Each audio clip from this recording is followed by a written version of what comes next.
ਵਾਹਿਗੁਰੂ ਜੀ ਕਾ ਖਾਲਸਾ ਵਾਹਿਗੁਰੂ ਜੀ ਕੀ ਫਤਿਹ। TV84 ਦੇ ਸਾਰੇ ਦਰਸ਼ਕ ਤੇ ਸਰੋਤੇ ਜਿਹੜੇ ਇਸ ਵਕਤ ਸਾਡੇ ਨਾਲ ਨਾਰਥ ਅਮਰੀਕਾ ਦੇ ਵਿੱਚੋਂ ਜੁੜੇ ਹੋਏ ਆ ਜਾਂ ਫਿਰ ਸੋਸ਼ਲ ਮੀਡੀਆ ਦੇ ਰਾਹੀਂ ਦੁਨੀਆ ਭਰ ਦੇ ਵਿੱਚ ਸਾਨੂੰ ਦੇਖ ਰਹੇ ਆ, ਉਹਨਾਂ ਸਾਰਿਆਂ ਦਾ ਮੈਂ ਅਮਰਵੀਰ ਸਿੰਘ ਅੱਜ ਇਸ ਪ੍ਰੋਗਰਾਮ ਦੇ ਵਿੱਚ ਤਹਿ ਦਿਲੋਂ ਸਵਾਗਤ ਕਰਦਾ। ਵਿਊਅਰਸ, ਜਿਵੇਂ ਕਿ ਪਾਕਿਸਤਾਨ ਤੇ ਭਾਰਤ ਦੇ ਵਿੱਚ ਜਿਹੜੀ ਇਸ ਵਕਤ ਸਥਿਤੀ ਬਣੀ ਹੋਈ ਹੈ, ਖਾਸ ਤੌਰ ਤੇ ਜਦੋਂ ਹੁਣ ਭਾਰਤ ਵੱਲੋਂ ਜਿਹੜਾ ਆਪਣੀ ਫੌਜੀ 에ਅਰ ਫੋਰਸ ਹੈਗੀ ਹੈ, ਉਹਨਾਂ ਵੱਲੋਂ ਕਿਵੇਂ ਪਾਕਿਸਤਾਨ ਦੇ ਖੈਬਰ ਪਖਤੂਨਵਾ ਤੱਕ ਜਾ ਕੇ ਹਮਲਾ ਕਰਨ ਦਾ ਜਿਹੜਾ ਦਾਅਵਾ ਕੀਤਾ ਗਿਆ, ਉਹਦੇ ਵਿੱਚ ਇਹ ਕਿਹਾ ਗਿਆ ਕਿ ਅਸੀਂ 300 ਤੋਂ ਲੈ ਕੇ 350 ਤੱਕ ਜਿਹੜੇ ਜੈਸ਼ ਏ ਮੁਹੰਮਦ ਦੇ ਖਾੜਕੂ ਹੈਗੇ ਆ ਉਹ ਮਾਰ ਦਿੱਤੇ ਆ।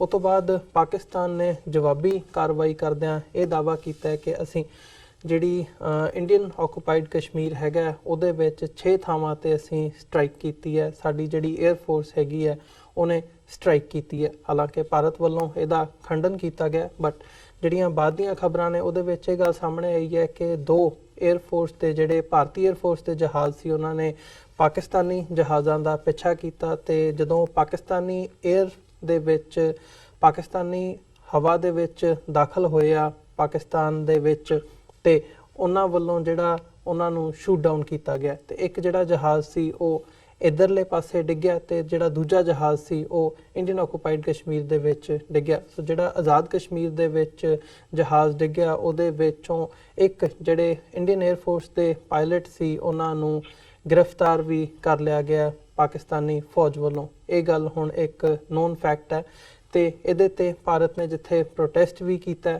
ਉੱਥੇ ਹੀ ਪਾਕਿਸਤਾਨ ਵੱਲੋਂ ਇਹ ਹੈਗੀ ਹੈ ਸਿਚੁਏਸ਼ਨ ਕਿ ਅਸੀਂ ਇਹ ਜਿਹੜਾ ਪਾਇਲਟ ਹੈ ਉਹਨੂੰ ਅਸੀਂ ਜਨੀਵਾ ਕਨਵੈਨਸ਼ਨਸ ਤੇ ਇੰਟਰਨੈਸ਼ਨਲ ਸਟੈਂਡਰਡਸ ਦੇ ਮੁਤਾਬਕ ਜੋ ਟ੍ਰੀਟਮੈਂਟ ਮਿਲਣਾ ਚਾਹੀਦਾ ਉਹ ਉਹਨਾਂ ਨੂੰ ਦਿੱਤਾ ਜਾ ਰਿਹਾ ਹੈ। ਸੋ ਸਿਚੁਏਸ਼ਨ ਜਿਹੜੀ ਇਸ ਵਕਤ ਸਾਨੂੰ ਨਜ਼ਰ ਆ ਰਹੀ ਹੈ ਉਹ ਕਾਫੀ ਵੋਲੇਟਾਈਲ ਹੈ। ਕਿਤੇ ਨਾ ਕਿਤੇ ਜਿਹੜੀ ਜੰਗ ਦੀਆਂ ਕਿਆਸਰਾਈਆਂ ਨੇ, ਹਾਲਾਂਕਿ ਇਸ ਵਕਤ ਭਾਰਤ ਦੀ ਜਿਹੜੀ ਫੋਰਨ ਮਿਨਿਸਟਰੀ ਹੈਗੀ ਹੈ ਸੁਸ਼ਮਾ ਸਵਰਾਜ ਵੱਲੋਂ ਵੀ ਇਸ ਗੱਲ ਦਾ ਖੰਡਨ ਕੀਤਾ ਗਿਆ ਕਿ ਅਸੀਂ ਸਿਚੁਏਸ਼ਨ ਨੂੰ ਹੋਰ ਐਸਕੇਲੇਟ ਨਹੀਂ ਕਰਨਾ ਚਾਹੁੰਦੇ।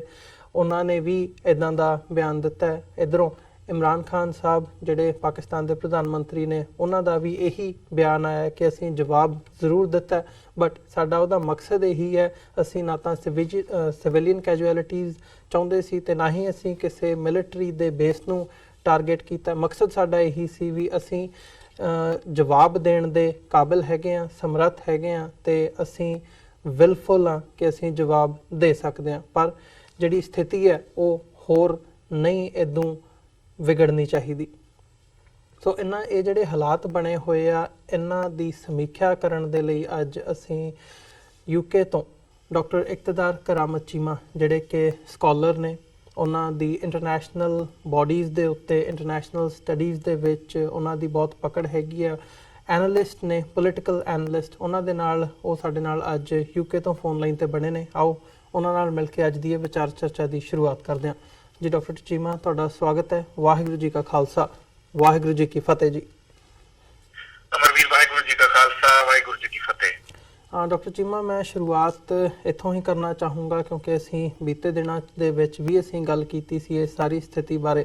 ਉਹ ਤੋਂ ਬਾਅਦ ਜਿਹੜੀਆਂ ਇਹ ਡਿਵੈਲਪਮੈਂਟਸ ਹੋਈਆਂ ਨੇ, ਅਟੈਕ ਹੋਣ ਤੋਂ ਬਾਅਦ ਹੁਣ ਪਾਕਿਸਤਾਨ ਨੇ ਵੀ ਰਿਟੈਲੀਏਟ ਕੀਤਾ, ਜਿਵੇਂ ਉਹਨਾਂ ਨੇ ਕਿਹਾ ਕਿ ਅਸੀਂ ਕਰਾਂਗੇ, ਤੇ ਹੁਣ ਇੱਕ ਫੌਜੀ ਦਾ ਫੜੇ ਜਾਣਾ, ਮਤਲਬ ਕਈ ਇਹਦੇ ਵਿੱਚ ਮਿਸਕਨਸੈਪਸ਼ਨਸ ਵੀ ਚੱਲ ਰਹੀਆਂ ਨੇ, ਅਫਵਾਹਾਂ ਵੀ ਚੱਲ ਰਹੀਆਂ ਨੇ ਪਾਕਿਸਤਾਨ ਵੱਲੋਂ ਜਾਂ ਭਾਰਤ ਵੱਲੋਂ। ਪਹਿਲਾਂ ਕੁਝ ਹੋਰ ਕਿਹਾ ਗਿਆ ਤੇ ਬਾਅਦ ਦੇ ਵਿੱਚ ਕੁਝ ਹੋਰ ਕਿਹਾ ਗਿਆ, ਬਟ ਜਦੋਂ ਗੱਲ ਸਾਹਮਣੇ ਆ ਜਾਂਦੀ ਹੈ, ਵੀਡੀਓਜ਼ ਆ ਜਾਂਦੀਆਂ ਨੇ ਤੇ ਉਹਦੀ ਜਿਹੜੀ ਉਹਦੇ ਤੋਂ ਮੁਨਕਰ ਹੋਣਾ ਮੁਸ਼ਕਿਲ ਹੋ ਜਾਂਦਾ ਹੈ। ਸੋ ਜਿਹੜੀ ਇਹ ਸਥਿਤੀ ਬਣੀ ਹੋਈ ਹੈ, ਇਹਨਾਂ ਨੂੰ ਤੁਸੀਂ ਕਿਵੇਂ ਐਨਾਲਾਈਜ਼ ਕਰਦੇ ਹੋ, ਕਿਵੇਂ ਦੇਖ ਰਹੇ ਹੋ? ਇਹ ਵੱਧ ਤੋਂ ਬੱਤਰ ਹੁੰਦੀ ਨਜ਼ਰ ਆ ਰਹੀ ਹੈ। ਹਾਂ ਅਮਰਵੀਰ, ਆਪਾਂ ਇੱਥੇ ਪਹਿਲੇ 2 ਕਰ ਚੁੱਕੇ ਹਾਂ ਪ੍ਰੋਗਰਾਮ। ਜਦੋਂ ਹਜੇ ਪੁਲਵਾਮਾ ਅਟੈਕ ਨਹੀਂ ਸੀ ਹੋਇਆ ਤੇ ਕਰਤਾਰਪੁਰ ਸਾਹਿਬ ਦੇ ਕੋਰੀਡੋਰ ਦੇ ਬਾਰੇ ਤੁਸੀਂ ਮੇਰਾ ਇੰਟਰਵਿਊ ਲਿਆ ਸੀ। ਬਹੁਤ ਪੁਰਾਣੀ ਗੱਲ ਨਹੀਂ ਹੈਗੀ, 2-3 ਹਫ਼ਤੇ ਪਹਿਲਾਂ ਦੀ ਗੱਲ ਹੀ। ਮੈਂ ਉਦੋਂ ਹੀ ਤੁਹਾਨੂੰ ਪ੍ਰੈਡਿਕਟ ਕੀਤਾ ਸੀ ਕਿ ਭਾਰਤ ਸਰਕਾਰ ਕੋਈ ਨਾ ਕੋਈ, ਕਿਉਂਕਿ ਇਲੈਕਸ਼ਨ ਨੇੜੇ ਆ ਰਿਹਾ, ਕੋਈ ਨਾ ਕੋਈ ਏਦਾਂ ਦਾ ਕੰਮ ਜ਼ਰੂਰ ਕਰਾਏਗੀ ਜਿਹਦੇ ਨਾਲ ਇੰਡੀਆ ਦੇ ਵਿੱਚ ਵਾਰ ਹਿਸਟੀਰੀਆ ਵਧੇ, ਪਾਕਿਸਤਾਨ ਐਟਮੋਸਿਟੀ ਵਧੇ, ਜਿਸ ਤਰ੍ਹਾਂ ਪਿਛਲੇ ਇੰਟਰਵਿਊ 'ਚ ਵੀ ਕਿਹਾ। ਜਿਹੜਾ ਪੁਲਵਾਮਾ 'ਚ ਅਟੈਕ ਹੋਇਆ ਉਹ ਬੜਾ ਇੱਕ, ਅਸੀਂ ਉਹਦੀ ਉਦੋਂ ਵੀ ਕੰਡੈਮ ਕੀਤਾ ਸੀ। ਇਨਸਾਨੀ ਜਾਨਾਂ ਭਾਵੇਂ ਜਿੰਨੀਆਂ ਵੀ ਨਹੀਂ ਜਾਣੀਆਂ ਚਾਹੀਦੀਆਂ।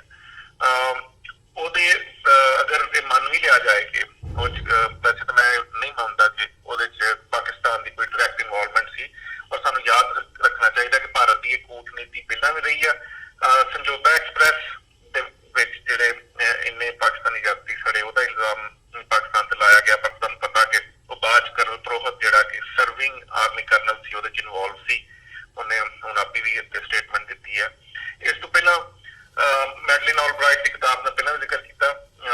ਨਾਲ ਮਾਈਟੀ ਜੀ ਨੂੰ ਲਿਖਿਆ ਵੀ ਜਦ ਬਿਲ ਕਲਿੰਟਨ ਆ ਰਿਹਾ ਸੀ ਭਾਰਤ ਫੇਰੀ ਤੇ ਆਪਣੇ ਦੌਰ 'ਚ, ਉਦੋਂ ਨਿਰਦੋਸ਼ ਸਿੱਖਾਂ ਦਾ ਕਤਲੇਆਮ ਕੀਤਾ ਗਿਆ ਕਸ਼ਮੀਰ 'ਚ, ਤਾਂ ਕਿ ਉਹਦਾ ਇਲਜ਼ਾਮ ਜਿਹੜਾ ਹੈ ਉਹ ਪਾਕਿਸਤਾਨ ਤੇ ਕਸ਼ਮੀਰੀ ਮੁਜਾਹਿਦੀਨ ਤੇ ਲਾਇਆ ਜਾ। ਭਾਰਤ ਇਹ ਨੀਤੀ ਵਰਤਦਾ ਆਇਆ ਹੈ। ਪੁਲਵਾਮਾ ਅਟੈਕ ਵਾਸਤੇ ਜਿਹੜਾ ਅਟੈਕ ਹੋਇਆ ਉਹਦੇ ਬਾਅਦ ਪਾਕਿਸਤਾਨ ਨੇ ਭਾਰਤ ਨੂੰ ਇਹ ਆਫਰ ਵੀ ਕੀਤਾ ਕਿ ਉਹ ਪੂਰਾ ਭਾਰਤ ਨਾਲ ਤਾਉਨ ਕਰਦੇ ਨੇ, ਕਰਨਾ ਚਾਹੁੰਦੇ ਨੇ ਇਹਦੀ ਇਨਵੈਸਟੀਗੇਸ਼ਨ 'ਚ। ਤਾਂ ਕਿਉਂਕਿ ਉਸ ਵੇਲੇ ਮੋਦੀ ਸਰਕਾਰ ਦੇ ਦਿਮਾਗ 'ਚ ਇਹ ਸੀ ਕਿ ਅਸੀਂ ਹਰ ਸੂਰਤ 'ਚ ਜਿਹੜਾ ਹੈ ਉਹ ਜੰਗ ਦਾ ਨਾਅਰਾ ਲਾਣਾ, ਪਾਕਿਸਤਾਨ ਨੂੰ ਨਸ਼ਟ ਕਰਨ ਦਾ ਨਾਅਰਾ ਲਾਣਾ ਹੈ। ਔਰ ਇੱਕ ਜਿਹੜਾ ਕਰੈਕਟਰ ਹੈਗਾ ਪਾਕਿਸਤਾਨ 'ਚ, ਫੋਰਚੂਨੇਟਲੀ ਏਦਾਂ ਦਾ ਕੋਈ ਨਹੀਂ ਹੈ ਕਿ ਉੱਥੇ ਕੋਈ ਵੀ ਸਿਆਸੀ ਪਾਰਟੀ ਜਾਂ ਕੋਈ ਵੀ ਜਿਹੜਾ ਵੱਡਾ ਸਿਆਸੀ ਆਗੂ ਆ ਉਹ ਭਾਰਤ ਵਿਰੋਧੀ ਨਾਅਰੇ ਨਹੀਂ ਲਾਉਂਦਾ ਇਲੈਕਸ਼ਨ 'ਚ, ਨਾ ਹੀ ਵੋਟ ਮਿਲਦੇ ਉੱਥੇ ਭਾਰਤ ਵਿਰੋਧੀ ਨਾਅਰੇ ਲਾਉਣ ਨਾਲ, ਨਾ ਹੀ ਘੱਟ ਗਿਣਤੀਆਂ ਦੇ ਘਾਣ ਕਰਨ ਦੇ ਉੱਤੇ ਪਾਕਿਸਤਾਨ ਦੀ ਕਿਸੇ ਪਾਰਟੀ ਨੇ ਅੱਜ ਤੱਕ ਨਾ ਨਾਅਰਾ ਲਾਇਆ, ਨਾ ਕੀਤਾ, ਨਾ ਕਦੇ ਕਿਸੇ ਨੂੰ ਵੋਟ ਮਿਲੇ। ਪਰ ਭਾਰਤ ਦੇ ਲੋਕ ਮੇਰਾ ਖਿਆਲ ਹੈ ਹਜੇ ਬਹੁਤ ਜ਼ਿਆਦਾ ਡਿਵੈਲਪ ਸੋਚ ਆ ਕਿ ਅਸੀਂ ਜਿਹੜੀ ਵੀ ਪਾਰਟੀ ਉੱਥੇ ਖਾਸ ਤੌਰ ਤੇ ਬੀਜੇਪੀ ਤੇ ਕਰਦੀ ਨਫ਼ਰਤ ਦੀ ਸਿਆਸਤ ਹੈ, ਪਾਕਿਸਤਾਨ ਤੇ ਹਮਲੇ ਦੀ ਗੱਲ ਕਰਕੇ ਉਹ ਵੋਟ ਲੈਣਾ ਚਾਹੁੰਦੇ ਨਹੀਂ, ਘੱਟ ਗਿਣਤੀਆਂ ਦਾ ਘਾਣ ਕਰਕੇ। ਸੋ ਉਹਨਾਂ ਨੇ ਆਪਣੀ ਤਰਫੋਂ ਤੇ ਇੱਕ ਸ਼ਾਨਦਾਰ ਚਾਲ ਚੱਲੀ ਸੀ ਕਿ ਇੱਕ ਤਾਂ ਜਿਹੜਾ ਕਰਤਾਰਪੁਰ ਸਾਹਿਬ ਕੋਰੀਡੋਰ ਆ ਉੱਥੇ ਕੰਮ ਹੋਣ ਮੈਨੂੰ ਲੱਗਦਾ ਸਲੋ ਹੋਊਗਾ, ਕਿਉਂਕਿ ਪਹਿਲਾਂ ਵੀ ਜਿਹੜੀ ਹਿੰਦੂਤਵੀ ਫੋਰਸਿਸ ਸੀਗੀਆਂ ਉਹ ਸਿੱਖਾਂ ਨੂੰ ਜਿਹੜਾ ਕੋਰੀਡੋਰ ਦੇ ਰਾਹੀਂ ਇੱਕ ਸਿੱਧਾ ਰਾਹ ਮਿਲ ਰਿਹਾ ਸੀ ਗੁਰੂ ਸਾਹਿਬ ਦੇ ਜੋਤੀ ਜੋਤ ਸਮਾਨ ਦੀ ਥਾਂ ਤੇ ਉਹ ਰੋਕਣਾ ਚਾਹੁੰਦੀਆਂ ਸਨ। ਦੂਸਰਾ ਇਹ ਸੀ ਕਿ ਉਹਨਾਂ ਨੂੰ ਇਹ ਵੀ ਲੱਗਦਾ ਸੀ ਕਿ ਅਸੀਂ ਕਿਸ ਤਰ੍ਹਾਂ ਜਿਹੜਾ ਹੈ ਉਹ ਇਲੈਕਸ਼ਨ ਦੇ ਵਿੱਚ ਇਹਨੂੰ ਵਰਤ ਕੇ ਹੀਰੋ ਬਣ ਕੇ ਤੇ ਜਿਹੜਾ ਇੱਕ ਜਨਰਲ ਪਬਲਿਕ ਦਾ ਵੋਟ ਹੈ ਉਹ ਲੈਵਾਂਗੇ। ਪਰ ਉਹ ਕੰਮ ਪੁੱਠਾ ਹੋ ਗਿਆ, ਕਿਉਂਕਿ ਝੂਠ ਬੋਲਣ ਵਾਸਤੇ ਵੀ ਹੁੰਦਾ ਵੀ ਤੁਸੀਂ ਝੂਠ ਬੋਲੋ, ਪਰ ਉਸ ਲੈਵਲ ਦਾ ਬੋਲੋ ਜਿਹੜਾ ਐਕਸਪੋਜ਼ ਨਾ ਹੋ ਜਾਏ। ਹੁਣ ਏਡਾ ਵੱਡਾ ਝੂਠ ਬੋਲਿਆ ਗਿਆ ਕਿ ਪਾਕਿਸਤਾਨ ਸਟ੍ਰਾਈਕ ਕੀਤੀ ਹੈ, ਪਹਿਲਾਂ ਵੀ so called surgical strikes Modi ਸਰਕਾਰ ਨੇ ਕਿਹਾ ਜਿੱਦਾਂ ਕੀਤੀਆਂ ਸਨ, ਤੇ 365 350 ਉਹਦੇ 'ਚ ਉਹਨਾਂ ਨੇ ਕਿਹਾ ਵੀ ਕੈਜੁਅਲਿਟੀਜ਼ ਨੇ, ਉੱਥੇ ਇੱਕ ਵੀ ਕੈਜੁਅਲਿਟੀ ਨਹੀਂ ਹੋਈ। ਤੁਸੀਂ ਇਹ ਅੰਦਾਜ਼ਾ ਕਰੋ ਵੀ ਇੰਨੀ ਵੱਡੀ ਤਾਦਾਦ 360-65 ਬੰਦੇ ਜਦੋਂ ਮਾਰੇ ਜਾਣ ਕਿਸੇ 에ਅਰ ਸਟ੍ਰਾਈਕ 'ਚ, ਕੋਈ ਉੱਥੇ ਪਾਕਿਸਤਾਨ ਦੇ ਵਿੱਚ BBC ਵੀ ਆ, CNN ਵੀ ਆ, ਹੋਰ ਇੰਟਰਨੈਸ਼ਨਲ ਨਿਊਜ਼ ਏਜੰਸੀਜ਼ ਆ, ਪਾਕਿਸਤਾਨ ਨਾ ਕਵਰ ਕਰਦਾ ਕਿ ਇੰਡੀਆ ਦੇ ਮੀਡੀਆ ਨਹੀਂ ਉੱਥੇ ਪਹੁੰਚ ਸਕਦਾ, ਪਰ ਇੰਟਰਨੈਸ਼ਨਲ ਮੀਡੀਆ ਪਾਕਿਸਤਾਨ 'ਚ ਹਰ ਥਾਂ ਬੈਠਾ ਜਿਉਂ ਦੀ ਵਾਰ ਔਨ ਟੈਰਰਿਜ਼ਮ ਹੋਈ ਆ। ਸੋ ਉਹਦੇ ਵਿੱਚ ਉਹ ਹੀ ਕਵਰ ਕਰ ਲੈਂਦੇ, ਲੇਕਿਨ ਕੁਛ ਵੀ ਨਹੀਂ ਸੀ ਉੱਥੇ।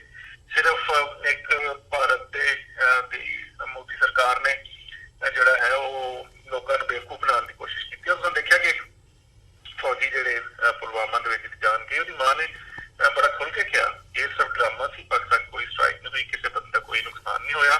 ਹਾਂ ਇਹ ਹੈ ਕਿ ਭਾਰਤ ਨੇ ਜਿਹੜਾ ਹੈ ਉਹਦੇ ਤਿਆਰਿਆਂ ਨੇ ਪਾਕਿਸਤਾਨ ਦੀ ਜਿਹੜੀ ਹੈ ਉਹ ਜਿਹੜੀ ਫਜ਼ਾ ਹੈ ਉਹਦੇ 'ਚ ਦਾਖਲ ਹੋਏ, ਜਿਹਨੂੰ ਉੱਥੇ PF ਕਰਚਾਈ ਤੋਂ ਵਾਪਸ ਚਲੇ ਗਏ।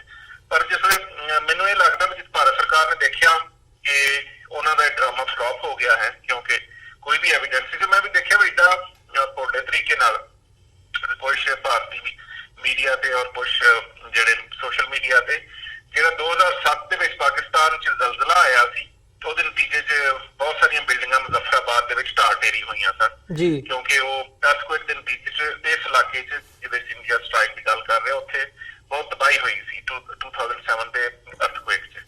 ਉਹ ਤਸਵੀਰਾਂ ਜਿਹੜੀਆਂ ਅੱਜ ਤੋਂ 11 ਸਾਲ ਪੁਰਾਣੀਆਂ 12 ਸਾਲ ਪੁਰਾਣੀਆਂ ਨੇ ਉਸ ਅਰਥਕੁਏਕ ਦੀਆਂ, ਉਹ ਪਾਈਆਂ ਜਾ ਰਹੀਆਂ ਸਨ ਕੁਛ ਸੋਸ਼ਲ ਮੀਡੀਆ ਤੇ ਵੀ। ਆ ਦੇਖੋ ਜੀ ਇਹ ਪਹਾੜ ਨੇ, ਇੱਥੋਂ ਇਹ ਬੰਦਿਆਂ ਦੀ ਲਾਸ਼ਾਂ ਚੁੱਕ ਰਹੇ ਆ ਤੇ ਇਹ ਹੋ ਰਿਹਾ ਵਾ, ਤੇ ਉਹ ਪਹਾੜ 'ਚ ਦਿਖਾਏ ਹੋਇਆ ਇੰਨੇ ਭੋਲੇ ਤਰੀਕੇ ਨਾਲ ਭਾਰਤ ਨੇ ਜਿਹੜਾ ਨਾ ਉਹਨੂੰ ਆਪਣੀ ਸੋ ਕਾਲਡ ਸਟ੍ਰਾਈਕ ਨੂੰ ਸੋਸ਼ਲ ਮੀਡੀਆ ਤੇ ਔਰ ਮੁਖਤਲਿਫ ਸਾਧਨਾਂ ਨਾਲ ਕੋਸ਼ਿਸ਼ ਕੀਤੀ ਭਾਰਤ ਦੇ ਆਵਾਮ ਨੂੰ ਬੇਵਕੂਫ ਬਣਾਉਣ ਦੀ।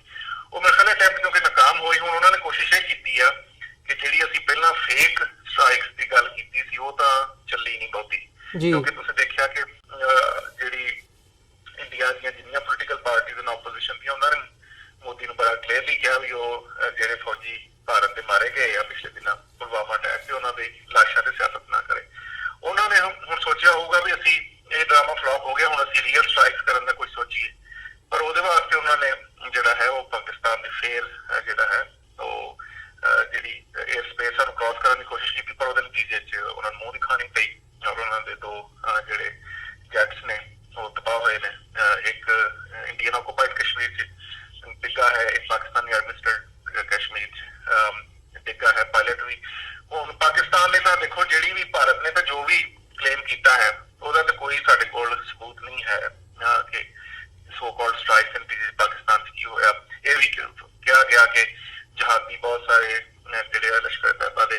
ਜੀ। ਮਾਰੇ ਗਏ ਆ।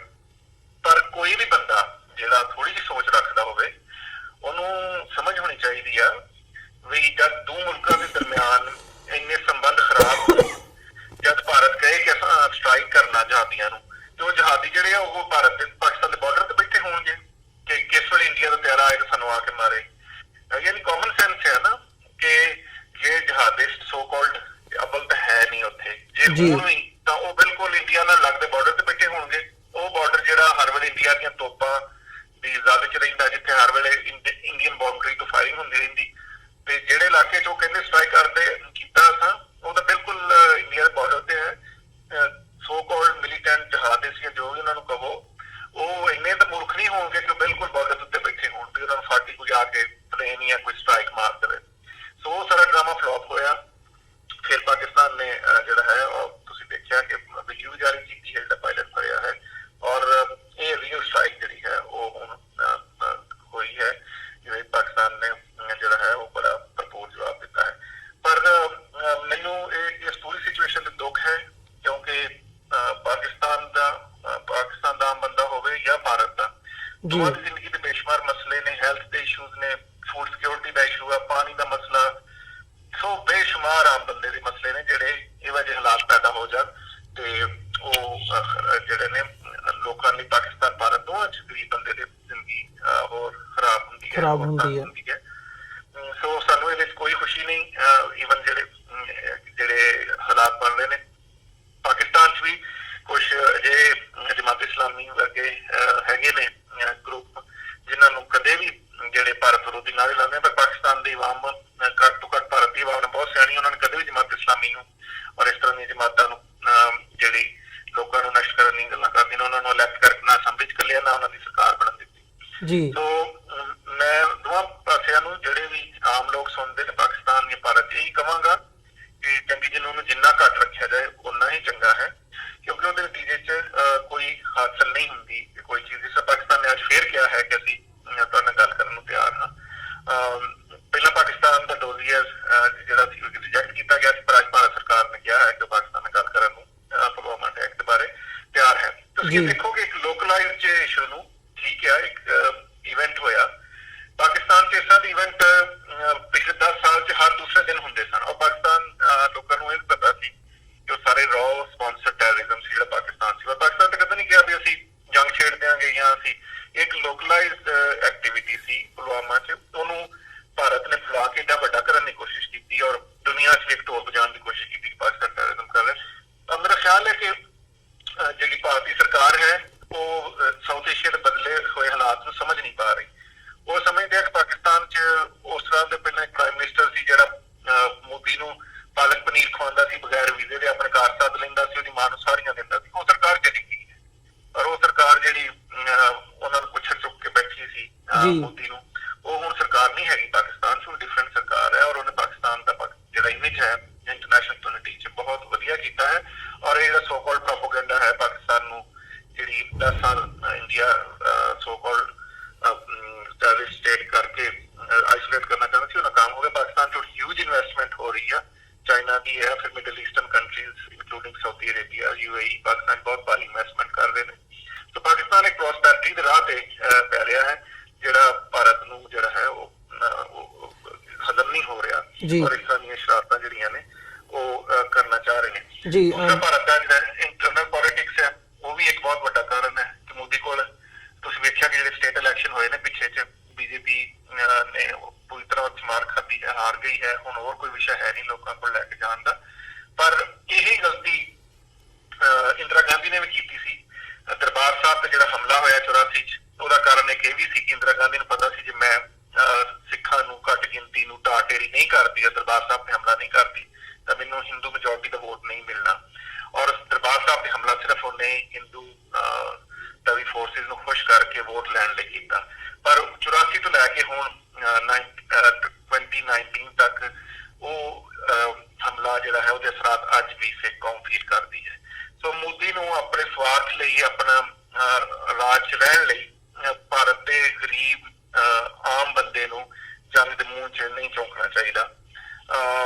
ਸੋ ਜਿਹੜਾ ਜ਼ਾਹਿਰ ਭਾਰਤ ਦੀ ਫਰਸਟ੍ਰੇਸ਼ਨ ਹੈ ਕਿ ਪੂਰੀ ਤਰ੍ਹਾਂ ਅਫਗਾਨਿਸਤਾਨ ਜਿਹੜੀ ਉਹਨਾਂ ਦੀ ਪਾਲਿਸੀ ਸੀ ਕਿ ਉੱਥੋਂ ਬਹਿ ਕੇ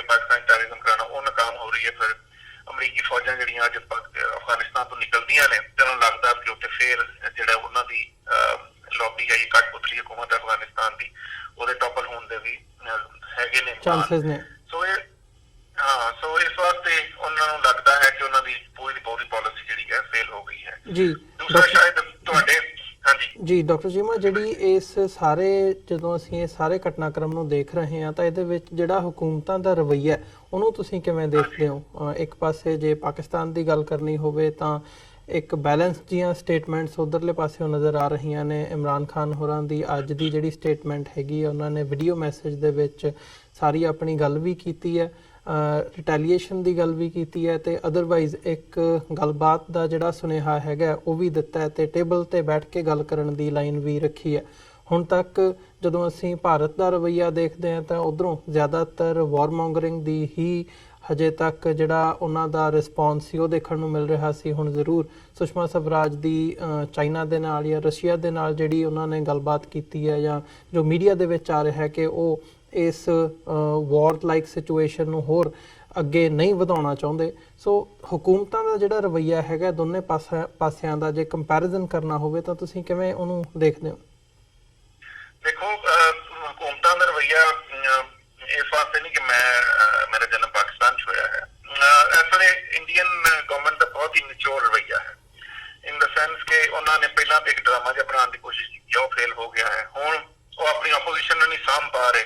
ਸਾਰੀਆਂ ਆਪੋਜੀਸ਼ਨ ਪਾਰਟੀਆਂ ਨੇ ਜੋ ਮੋਦੀ ਨੇ ਡਰਾਮਾ ਕੀਤਾ ਹੈ ਉਹਨੂੰ ਐਕਸਪੋਜ਼ ਕਰ ਰਹੇ ਨੇ ਉਹ ਇੰਡੀਆ 'ਚ, ਔਰ ਕਹਿ ਰਹੇ ਨੇ ਕਿ ਜਿਹੜੇ ਬੰਦੇ ਪੁਲਵਾਮਾ 'ਚ ਫੌਜੀ ਜਿਹੜੇ ਮਾਰੇ ਗਏ ਆ ਉਹਨਾਂ ਦੇ ਉੱਤੇ ਸਿਆਸਤ ਨਾ ਕਰੋ। ਹੁਣ ਅਰੁਣ ਜੇਟਲੀ ਵਰਗੇ ਤੇ ਮੋਦੀ ਦੇ ਕੈਬਨਿਟ ਮੈਂਬਰ ਉਹ ਹੁਣ ਉਹਨਾਂ ਨੂੰ ਕਹਿ ਰਹੇ ਆ ਵੀ ਤੁਸੀਂ ਪਾਕਿਸਤਾਨ ਨੂੰ ਰਾਜ਼ੀ ਕਰ ਰਹੇ ਆ, ਇਹ ਸਾਰਿਆਂ ਨੂੰ ਸਾਨੂੰ ਜਿਹੜਾ ਹੈ ਨਾ ਇੱਕ ਆਵਾਜ਼ ਹੋਣਾ ਚਾਹੀਦਾ ਇਹਦੇ ਉੱਤੇ, ਇਹਦੇ ਨਾਲ ਸਿਰਫ ਪਾਕਿਸਤਾਨ ਨੂੰ ਫਾਇਦਾ ਹੋਣਾ ਜੀ। ਭਾਰਤ ਸਰਕਾਰ ਨੂੰ ਪਹਿਲਾ ਕੰਮ ਤੇ ਇਹ ਚਾਹੀਦਾ ਸੀ, ਇੱਕ ਪਾਸੇ ਤਾਂ ਮੋਦੀ ਕਹਿੰਦਾ ਵੀ ਸਾਡੇ ਬਾਰਡਰ ਬੜੇ ਸਿਕਿਉਰ ਆ, ਸਾਡੀ 3 ਲੱਖ ਫੌਜ ਉੱਥੇ ਬੈਠੀ ਆ ਕਸ਼ਮੀਰ 'ਚ, ਇਹਨਾਂ ਦੀ ਇੰਨੀ ਇੰਟੈਲੀਜੈਂਸ ਏਜੰਸੀਆਂ ਨੇ, ਇਹਨਾਂ ਕੋਲ ਇੱਕ ਸੁਸਾਈਡਲ ਬੰਬਰ ਨਹੀਂ ਸਾਂਭ ਹੋਇਆ, ਔਰ ਇਹਨਾਂ ਦੀ ਇੰਟੈਲੀਜੈਂਸ ਨੈਟਵਰਕ ਇੰਨਾ ਵੀਕ ਆ ਬਈ ਜਦ ਤੁਸੀਂ ਪੈਲੇਟ ਗਨ ਦੇ ਨਾਲ ਉੱਥੇ ਲੋਕਾਂ ਨੂੰ ਅੰਨਾ ਕਰਦੇ ਹੋ, 14-15 ਸਾਲਾਂ ਦੇ ਬੱਚਿਆਂ ਨੂੰ ਤੁਸੀਂ ਅੰਨਾ ਕੀਤਾ ਕਸ਼ਮੀਰ ਦੇ ਵਿੱਚ, ਉਹਦੇ ਬਾਅਦ ਤੁਸੀਂ ਕਿਸੇ ਨੂੰ ਬਾਹਰੋਂ ਤੇ ਆ ਕੇ ਕੁਛ ਕਰਨ ਦੀ ਲੋੜ ਹੀ ਨਹੀਂ ਹੈਗੀ। ਲੋਕ ਰਿਟੈਲੀਏਟ ਕਰਦੇ ਆ, ਜਿਹਨੂੰ ਤੁਸੀਂ ਕਿਸੇ ਵੀ ਕੌਮ ਦੇ ਤੁਸੀਂ ਹੋਂਦ ਖੋਂਦੇ ਹੋ, ਕੌਮ ਤੇ ਜ਼ੁਲਮ ਕਰਦੇ ਹੋ।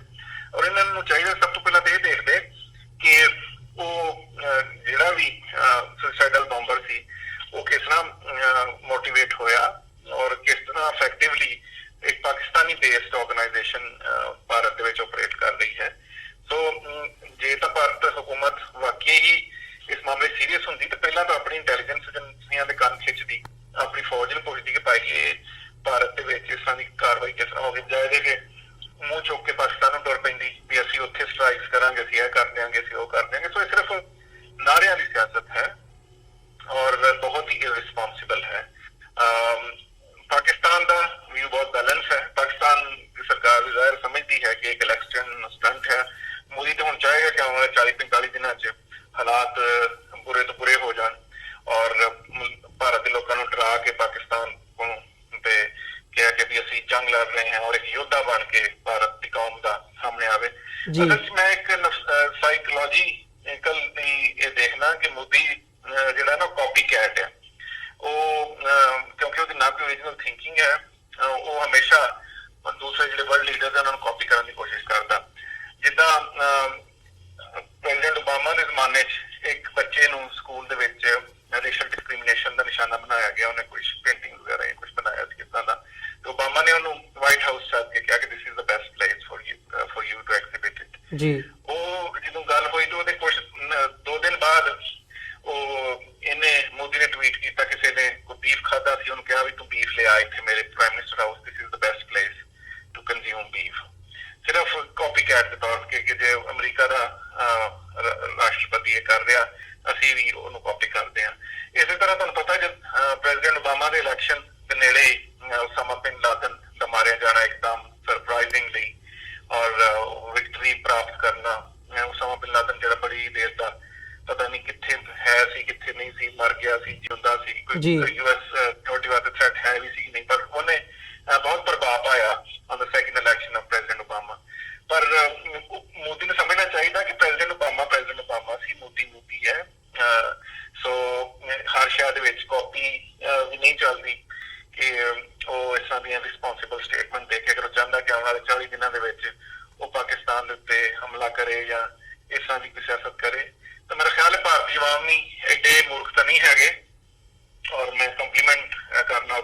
ਆਪੋਜੀਸ਼ਨ ਪਾਰਟੀਆਂ ਨੂੰ ਜਿਹੜੀਆਂ ਇਸ ਸਾਰੀ ਸਿਚੁਏਸ਼ਨ ਨੂੰ ਸਮਝ ਰਹੀਆਂ ਨੇ। ਥਰਡ ਵਰਲਡ ਦਾ ਇੱਕ ਬਹੁਤ ਵੱਡਾ ਮਸਲਾ ਇਹ ਹੈ ਕਿ ਉੱਥੇ ਬੜਾ ਨੈਸ਼ਨਲਿਜ਼ਮ ਔਰ ਪੈਟਰੀਅਟਿਜ਼ਮ ਦਾ ਬੜਾ ਪੁੱਠਾ ਜਿਹਾ ਕਨਸੈਪਟ ਹੈ। ਜਿਹੜੇ ਵੀ ਕਿਸੇ ਕੌਮ ਲਈ ਥ੍ਰੈਟਸ ਹੁੰਦੇ ਆ ਉਹਨੂੰ ਸਹੀ ਤਰ੍ਹਾਂ ਸਮਝਣ ਦੀ ਕੋਸ਼ਿਸ਼ ਨਹੀਂ ਕੀਤੀ ਜਾਂਦੀ, ਬਲਕਿ ਇੱਕ ਬੜਾ ਹੀ ਜਜ਼ਬਾਤੀ ਨਾਅਰੇ ਲਾ ਕੇ ਔਰ ਲੋਕਾਂ ਨੂੰ ਜਜ਼ਬਾਤੀ ਤੌਰ ਤੇ ਭਰਮਾ ਕੇ ਔਰ ਭਰਮਾ ਕੇ ਉਹਨਾਂ ਨੂੰ ਜਿਹੜਾ ਨਾ ਬੜੇ ਪੁੱਠੇ ਨਾਅਰਾ ਤੇ ਲਾਇਆ ਜਾਂਦਾ ਹੈ। ਕੌਮ ਦੇ ਰੀਅਲ ਇਸ਼ੂ ਇਸ ਤਰ੍ਹਾਂ ਰਿਜ਼ੋਲਵ ਨਹੀਂ ਹੁੰਦੇ, ਜਿਹੜੀਆਂ ਰੀਅਲ ਡੈਮੋਕ੍ਰੇਸੀਜ਼ ਨੇ ਉਹਨਾਂ ਨੂੰ ਸਹੀ ਤਰ੍ਹਾਂ ਹੱਲ ਕਰਦੀਆਂ ਨੇ। ਜਿਸ ਤਰ੍ਹਾਂ ਯੂਕੇ ਦੇ ਵਿੱਚ ਤੁਸੀਂ ਦੇਖਿਆ ਕਿ ਸਕਾਟਲੈਂਡ ਦੇ ਲੋਕਾਂ ਨੇ ਆਜ਼ਾਦੀ ਦਾ ਨਾਅਰਾ ਲਾਇਆ ਸੀ। ਸੋ ਇੱਥੇ ਦੀ ਕਿਉਂਕਿ ਰੀਅਲ ਡੈਮੋਕ੍ਰੇਸੀ ਹੈ, ਪ੍ਰੋਸੀਜਰਲ ਮੈਜੋਰਿਟੇਰੀਅਨ ਡੈਮੋਕ੍ਰੇਸੀ ਨਹੀਂ ਹੈ, ਤੇ ਸਕਾਟਲੈਂਡ ਦੇ ਲੋਕਾਂ ਨੂੰ right of vote, right of self determination UK ਦੀ ਸਰਕਾਰ ਨੇ ਦਿੱਤਾ। ਇਹ ਹੋਰ ਗੱਲ ਹੈ ਕਿ ਉਹਨਾਂ ਨੇ ਖੁਦ ਹੀ ਫੈਸਲਾ ਕੀਤਾ ਕਿ ਉਹ ਯੂਕੇ ਦਾ ਹਿੱਸਾ ਰਹਿਣਗੇ। ਉਹਨਾਂ ਨਾ ਉੱਥੇ ਫੌਜ ਕੱਲੀ, ਨਾ ਉੱਥੇ ਹਮਲਾ ਕੀਤਾ। ਇਸੇ ਤਰ੍ਹਾਂ ਯੂਕੇ ਦੇ ਲੋਕਾਂ ਨੇ ਕਿਹਾ ਕਿ ਅਸੀਂ ਬ੍ਰੈਗਜ਼ਿਟ ਕਰਨਾ ਹੈ, ਯੂਰਪ ਦਾ ਹਿੱਸਾ ਲੈਣਾ, ਉਹ ਰਾਈਟ ਆਫ ਸੈਲਫ ਡਿਟਰਮੀਨੇਸ਼ਨ ਦਿੱਤਾ ਗਿਆ, ਸਰਕਾਰ ਨੇ ਦਿੱਤਾ। ਇਸੇ ਤਰ੍ਹਾਂ ਤੁਹਾਨੂੰ ਪਤਾ ਮੌਂਟਰੀਅਲ ਜਿਹੜਾ ਫ੍ਰੈਂਚ ਸਪੀਕਿੰਗ ਬੈਲਟ ਹੈ ਕੈਨੇਡਾ ਦੀ, ਉੱਥੇ ਦੇ ਲੋਕਾਂ ਨੇ ਇੱਕ ਸਮੇਂ ਕਿਹਾ ਕਿ ਕੈਨੇਡਾ ਦੇ ਵਿੱਚ ਹਿੱਸਾ ਨਹੀਂ ਲੈਣਾ ਚਾਹੁੰਦੇ, ਆਜ਼ਾਦੀ ਚਾਹੁੰਦੇ ਨੇ ਕੈਨੇਡਾ ਤੋਂ। ਸੋ ਉੱਥੇ ਵੀ ਰੈਫਰੈਂਡਮ ਹੋਇਆ। ਪਰ ਭਾਰਤ ਵਰਗੇ ਦੇਸ਼ਾਂ ਦਾ ਮਸਲਾ ਇਹ ਹੈਗਾ ਕਿ ਉੱਥੇ ਲੋਕਾਂ ਨੂੰ ਮੂਰਖ ਬਣਾਇਆ ਜਾਂਦਾ, ਬਜਾਏ ਦੇ ਕਿ ਕਸ਼ਮੀਰੀਆਂ ਨੂੰ ਰਾਈਟ ਆਫ ਸੈਲਫ ਡਿਟਰਮੀਨੇਸ਼ਨ ਦਿੱਤਾ ਜਾਏ। ਔਰ ਪੰਜਾਬ ਦੇ ਸਿੱਖ ਜਿਹੜੇ ਭਾਰਤ ਦੇ ਨਕਸ਼ੇ 'ਚ ਕੈਦ ਨੇ, ਉੱਥੋਂ ਆਜ਼ਾਦੀ ਚਾਹੁੰਦੇ ਨੇ ਆਪਣੀ ਆਈਡੈਂਟਿਟੀ ਦੇ ਬੇਸ ਤੇ, ਉਹਨੂੰ ਪੋਜ਼ਿਟਿਵਲੀ ਲੈ ਕੇ ਉਹਨਾਂ ਨੂੰ ਰਾਈਟ ਆਫ ਸੈਲਫ ਡਿਟਰਮੀਨੇਸ਼ਨ ਦੇ ਭਾਰਤ ਇਸ ਤਰ੍ਹਾਂ ਦੀਆਂ ਭੌਂਡੀਆਂ ਕਾਰਵਾਈਆਂ ਜਿਹੜਾ ਹੈ ਉਹ ਕਰ ਰਿਹਾ ਹੈ। ਦੁਨੀਆ ਬਹੁਤ ਅੱਗੇ ਚਲੀ ਗਈ ਹੈ, ਅਸੀਂ 21ਵੀਂ ਸਦੀ 'ਚ ਰਹਿੰਦੇ ਹਾਂ, ਪਰ ਜਿਹੜੀ ਸੋਚ ਹੈ ਉਹ ਅੱਜ ਵੀ ਉਹੀ ਹੈ ਜਿਹੜੀ ਅੱਜ ਤੋਂ 70-80 ਸਾਲ ਪਹਿਲਾਂ ਸੀ। ਔਰ ਇਸੇ ਸੋਚ ਨੇ ਹੀ ਪਾਕਿਸਤਾਨ ਬਣਵਾਇਆ, ਕਿਉਂਕਿ ਜਿਨਾਹ ਸਾਹਿਬ ਨੇ ਅਮਰੀਕਨ ਬ੍ਰੌਡਕਾਸਟਿੰਗ ਕੰਪਨੀ ਜਿਹੜਾ ਪਹਿਲਾ ਇੰਟਰਵਿਊ ਦਿੱਤਾ ਆਫਟਰ ਕ੍ਰੀਏਸ਼ਨ ਆਫ ਪਾਕਿਸਤਾਨ, ਜਦੋਂ ਉਹਨਾਂ ਨੂੰ ਬ੍ਰੌਡਕਾਸਟਰ ਨੇ ਕੰਗ੍ਰੈਚੁਲੇਟ ਕੀਤਾ ਪਾਕਿਸਤਾਨ ਬਣਾਉਣ ਤੇ ਔਰ ਕਿਹਾ ਵੀ ਤੁਸੀਂ ਪਾਕਿਸਤਾਨ ਦੇ ਮੋਢੀ ਹੋ, ਤੇ ਉਹਨਾਂ ਨੇ ਕਿਹਾ ਕਿ ਪਾਕਿਸਤਾਨ ਬਣਾਉਣ 'ਚ ਮੇਰਾ ਹੱਥ ਸਿਰਫ 25% ਹੈ, ਬਾਕੀ 75% 25% ਨਹਿਰੂ, 25% ਗਾਂਧੀ ਤੇ 25% ਪਟੇਲ ਦਾ ਹੈ, ਕਿਉਂਕਿ ਅਸੀਂ ਹਿੰਦੁਸਤਾਨ ਦਾ ਬਟਵਾਰਾ ਨਹੀਂ ਸਨ ਚਾਹੁੰਦੇ। ਪਰ ਜਿਸ ਤਰ੍ਹਾਂ ਦੀ ਨਫ਼ਰਤ ਦੀ ਸਿਆਸਤ ਇਹਨਾਂ ਨੇ ਕੀਤੀ ਹੈ, ਉਹਨੇ ਸਾਨੂੰ ਪਾਕਿਸਤਾਨ ਮੰਗਣ ਤੇ ਮਜਬੂਰ ਕਰ ਦਿੱਤਾ। ਸੋ ਹੁਣ ਵੀ ਪਾਕਿਸਤਾਨ ਦੀ ਸਿਚੁਏਸ਼ਨ ਉਹੀ ਹੈ ਕਿ ਪਾਕਿਸਤਾਨ ਤੇ ਇੱਕ ਜੰਗ ਥੋਪਣ ਦੀ ਕੋਸ਼ਿਸ਼ ਕੀਤੀ ਜਾ ਰਹੀ ਹੈ। ਪਾਕਿਸਤਾਨ ਆਪਣੇ ਦਿਫਾਅ ਦਾ ਹੱਕ ਰੱਖਦਾ, ਉਹਨਾਂ ਨੇ ਬੜੇ ਜ਼ੋਰਦਾਰ ਤਰੀਕੇ ਨਾਲ ਜਵਾਬ ਦਿੱਤਾ ਹੈ। ਪਰ ਤੁਸੀਂ ਇਹ ਦੇਖੋ ਕਿ ਪਾਕਿਸਤਾਨ ਦੇ ਲੋਕਾਂ ਲਈ ਇੱਕ ਬਹੁਤ ਵੱਡੀ ਗੱਲ ਨਹੀਂ ਹੈ, ਕਿਉਂਕਿ ਪਾਕਿਸਤਾਨ ਦੇ ਲੋਕਾਂ ਨੇ 10 ਸਾਲ ਵਾਰ ਔਨ ਟੈਰਰ ਲੜੀ ਹੈ। ਜਿਸ ਮੁਲਕ ਦੇ ਵਿੱਚ ਹਰ ਦੂਸਰੇ ਦਿਨ ਇੱਕ ਸੁਸਾਈਡਲ ਬੰਬਰ ਕੋਈ ਵੱਡਾ ਨੁਕਸਾਨ ਕਰਦਾ ਸੀ, ਲੋਕ ਨਫਸਿਆਤੀ ਤੌਰ ਤੇ ਉਹ ਕੌਮ ਕਿੰਨੀ ਕੁ ਸਟਰੋਂਗ ਹੋਏਗੀ। 10 ਸਾਲ ਕਿਸੇ ਵੀ ਕੌਮ ਦਾ ਇੰਨੀ ਵੱਡੀ ਇੰਟਰਨਲ ਵਾਰ ਔਨ ਟੈਰਰ ਲੜਨਾ ਬਹੁਤ ਵੱਡੀ ਗੱਲ ਹੈ। ਕਿਸੇ ਹੋਰ ਕੌਮ ਨੂੰ ਲੜਨੀ ਪਈ ਹੁੰਦੀ ਤਾਂ ਸ਼ਾਇਦ ਮੁੱਕ ਹੀ ਜਾਂਦੀ। ਪਾਕਿਸਤਾਨੀ ਆਵਾਮ ਦਿਮਾਗੀ ਤੌਰ ਤੇ ਬਿਲਕੁਲ ਤਿਆਰ ਹੈ, ਪਰ ਜਿਹੜੇ ਭਾਰਤ ਦੇ ਵਿੱਚ ਜਿਹੜੇ ਚੈਨਲ ਹੈ ਨਾ, ਜਿਹੜੇ ਮਿੰਟ ਬਾਅਦ shoe shoe shoe breaking news ਚਲਾਉਂਦੇ ਆ ਔਰ ਨਾਲ ਇੱਕ सेंसेशनलिज्म चलाते हैं भी घुसपैठियों को मार गिराया, वहां जाकर हमारे विमानों ने हमला किया।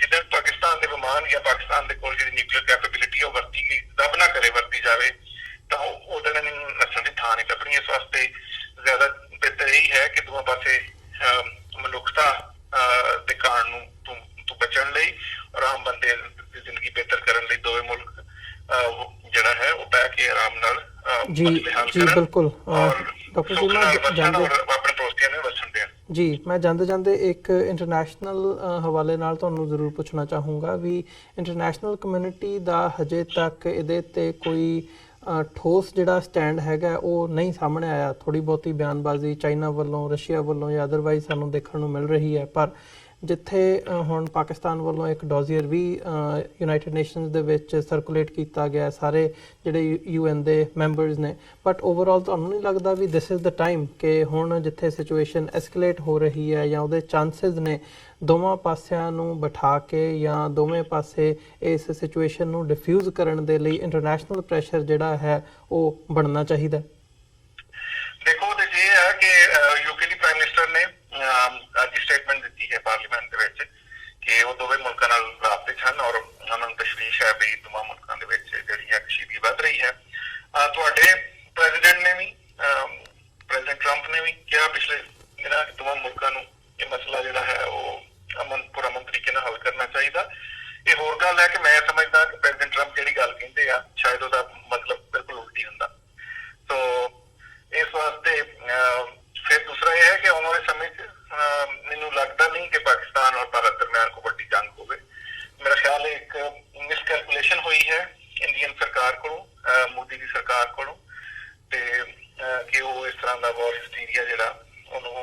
ਦੇਸ਼ਾਂ ਵਾਸਤੇ ਵਰਤ ਸਕਦੇ ਨੇ ਤੇ ਉਹ ਚਾਹੁੰਦੇ ਸੀ ਕੁਝ ਅਚੀਵ ਕਰਨ ਪਾਕਿਸਤਾਨ 'ਚ। ਜਿਹੜੇ ਉਹਨਾਂ ਨੇ ਜਹਾਜ਼ ਆਪਣੇ ਵਾਲੇ ਸੀ ਉਹ ਸ਼ਾਇਦ ਰੀਅਲ ਆਪਰੇਸ਼ਨ ਵਾਸਤੇ ਸਨ, ਪਰ ਉਹ ਮੇਰਾ ਖਿਆਲ ਉਹਨਾਂ ਦੀ ਪੂਰੀ ਚਾਲ ਜਿਹੜੀ ਹੈ ਉਹ ਪੁੱਠੀ ਪੈ ਗਈ ਹੈ, ਕਿਉਂਕਿ ਆਪੋਜੀਸ਼ਨ ਵੀ ਕਰ ਰਹੀ ਹੈ। ਮਮਤਾ ਬੈਨਰਜੀ ਦੀ ਸਟੇਟਮੈਂਟ ਤੁਸੀਂ ਸੁਣੀ ਹੋਣੀ ਹੈ, ਫਿਰ ਸਾਰੀਆਂ ਆਪੋਜੀਸ਼ਨ ਪਾਰਟੀਆਂ ਨੇ ਦਿੱਤੀਆਂ, ਔਰ ਇਮਰਾਨ ਖਾਨ ਨੇ ਜਿਹੜੀ ਸਟੇਟਮੈਂਟ ਦਿੱਤੀ ਹੈ ਉਹਦੀ ਭਾਰਤ ਵਿੱਚ ਸ਼ਲਾਘਾ ਹੋ ਰਹੀ ਹੈ। ਇੱਕ ਬੈਲੈਂਸਡ ਅਪਰੋਚ ਹੈ ਪਾਕਿਸਤਾਨ ਨੂੰ। ਤਾਂ ਹੁਣ ਇੰਟਰਨੈਸ਼ਨਲ ਕਮਿਊਨਿਟੀ ਜਿਹੜੀ ਹੈ ਉਹਨੂੰ ਵੀ ਇਸ ਚੀਜ਼ ਦਾ ਅੰਦਾਜ਼ਾ ਹੋਏਗਾ। ਪਾਕਿਸਤਾਨ ਨੇ ਪਹਿਲੇ ਦਿਨ ਤੋਂ ਇਹ ਕਿਹਾ ਹੈ ਕਿ ਅਸੀਂ ਪੁਲਵਾਮਾ ਅਟੈਕ ਜਿਹੜਾ ਹੋਇਆ ਉਹਦੇ ਵਿੱਚ ਵੀ ਅਸੀਂ ਤਾਵਨ ਕਰਨ ਨੂੰ ਤਿਆਰ ਹਾਂ। ਉਹਦੀ ਇਨਵੈਸਟੀਗੇਸ਼ਨ 'ਚ ਹੁਣ ਈਵਨ ਪਾਕਿਸਤਾਨ ਦੇ ਆਰਮੀ ਚੀਫ ਦੀ ਸਟੇਟਮੈਂਟ ਹੈ ਕਿ ਸਾਨੂੰ ਆਸ ਹੈ ਕਿ ਇਮਰਾਨ ਖਾਨ ਨੇ ਜਿਹੜੀ ਆਫਰ ਕੀਤੀ ਹੈ ਭਾਰਤੀ ਸਰਕਾਰ ਉਹ ਤੇ ਸੀਰੀਅਸ ਗੌਰ ਕਰੇਗੀ ਔਰ ਅਸੀਂ ਮਜ਼ੀਦ ਟੈਨਸ਼ਨ ਨਹੀਂ ਚਾਹੁੰਦੇ। ਸੋ ਸਾਨੂੰ ਆਸ ਇਹੀ ਰੱਖਣੀ ਚਾਹੀਦੀ ਆ ਕਿ ਜਿਹੜੇ ਸਿਆਸਤਦਾਨ ਹੈਗੇ ਆ ਭਾਰਤ ਦੇ, ਉਹ ਆਪਣੇ ਸਵਾਰਥ ਲਈ ਔਰ ਆਪਣੀ ਰਾਜ ਨੂੰ ਬਣਾਏ ਰੱਖਣ ਵਾਸਤੇ ਗਰੀਬ ਲੋਕਾਂ ਨੂੰ ਜੰਗ ਦੇ ਮੂੰਹ 'ਚ ਨਹੀਂ ਧਕੇਲਣਗੇ। ਜੀ, ਸੋ ਡਾਕਟਰ ਚੀਮਾ ਤੁਹਾਡਾ ਬਹੁਤ-ਬਹੁਤ ਧੰਨਵਾਦ। ਤੁਸੀਂ ਆਪਣਾ ਸਮਾਂ ਕੱਢ ਕੇ ਸਾਡੇ ਨਾਲ ਇਹ ਸਾਰੇ ਇਸ਼ੂ ਦੇ ਉੱਤੇ ਵਿਚਾਰਾਂ ਦੀ ਸਾਂਝ ਪਾਈ ਹੈ। ਅੱਜ ਦੇ ਸ਼ੋਅ ਦੇ ਵਿੱਚ ਇੱਥੇ ਇਜਾਜ਼ਤ ਚਾਹਾਂਗੇ ਜੀ। ਫਤਿਹ ਦੀ ਸਾਂਝ ਪਾਈਏ ਅੰਤ ਦੇ ਵਿੱਚ। ਵਾਹਿਗੁਰੂ ਜੀ ਕਾ ਖਾਲਸਾ, ਵਾਹਿਗੁਰੂ ਜੀ ਕੀ ਫਤਿਹ। ਵਾਹਿਗੁਰੂ ਜੀ ਕਾ ਖਾਲਸਾ, ਵਾਹਿਗੁਰੂ ਜੀ ਕੀ ਫਤਿਹ। ਵਿਊਅਰਸ, ਉਮੀਦ ਕਰਦੇ ਹਾਂ ਕਿ ਜਿਹੜੀ ਅੱਜ ਦੀ ਸਾਡੀ ਇਹ ਗੱਲਬਾਤ ਸੀ ਤੁਹਾਨੂੰ ਜ਼ਰੂਰ ਪਸੰਦ ਆਈ ਹੋਵੇਗੀ। ਸੋ ਜਾਂਦੇ ਜਾਂਦੇ ਤੁਹਾਡੇ ਚਰਨਾਂ ਦੇ ਵਿੱਚ ਅਸੀਂ ਇਹ ਬੇਨਤੀ ਕਰਦੇ ਹਾਂ ਕਿ ਇਸ ਪਲੇਟਫਾਰਮ ਨੂੰ ਅੱਗੇ ਵਧਾਉਣ ਦੇ ਲਈ ਸਾਨੂੰ ਤੁਹਾਡੀ ਮਦਦ ਦੀ ਲੋੜ ਹੈ। ਤੁਸੀਂ ਸਾਡੀ ਵੈਬਸਾਈਟ www.tv84.tv ਤੇ ਜਾ ਕੇ ਸਾਨੂੰ ਡੋਨੇਟ ਕਰ ਸਕਦੇ ਹੋ ਤੇ ਮੰਥਲੀ ਡੋਨੇਸ਼ਨਸ ਦੇ ਲਈ ਪਲੇਜ ਕਰ ਸਕਦੇ ਹੋ। ਚੈੱਕ ਰਾਹੀਂ ਵੀ ਡੋਨੇਸ਼ਨਸ ਭੇਜ ਸਕਦੇ ਹੋ। TV84 ਦੇ ਨਾਂ ਦਾ ਚੈੱਕ ਬਣਾ ਕੇ ਤੁਸੀਂ ਸਾਨੂੰ ਸਾਡੇ ਐਡਰੈਸ ਤੇ ਮੇਲ ਕਰ ਸਕਦੇ ਹੋ। ਉਹ ਚੈੱਕ 3601 37th ਐਵਨਿਊ, ਲੌਂਗ ਆਈਲੈਂਡ ਸਿਟੀ, ਨਿਊਯਾਰਕ 11101। ਵੈਬਸਾਈਟ ਇੱਕ ਵਾਰ ਫਿਰ ਦੱਸਦੇ ਹਾਂ www.tv84.tv। ਇਸੇ ਦੇ ਨਾਲ ਵਿਊਅਰਸ, ਅਸੀਂ ਅੱਜ ਦੇ ਪ੍ਰੋਗਰਾਮ ਦੇ ਵਿੱਚ ਇੱਥੇ ਤੁਹਾਡੇ ਕੋਲੋਂ ਇਜਾਜ਼ਤ ਚਾਹਾਂਗੇ। ਦੁਬਾਰਾ ਫਿਰ ਕੱਲ੍ਹ ਨੂੰ ਤੁਹਾਡੇ ਨਾਲ ਮੁਲਾਕਾਤ ਹੋਵੇਗੀ। ਤਦ ਤੱਕ ਲਈ ਇਜਾਜ਼ਤ ਦਿਓ ਜੀ। ਵਾਹਿਗੁਰੂ ਜੀ ਕਾ ਖਾਲਸਾ, ਵਾਹਿਗੁਰੂ ਜੀ ਕੀ ਫਤਿਹ।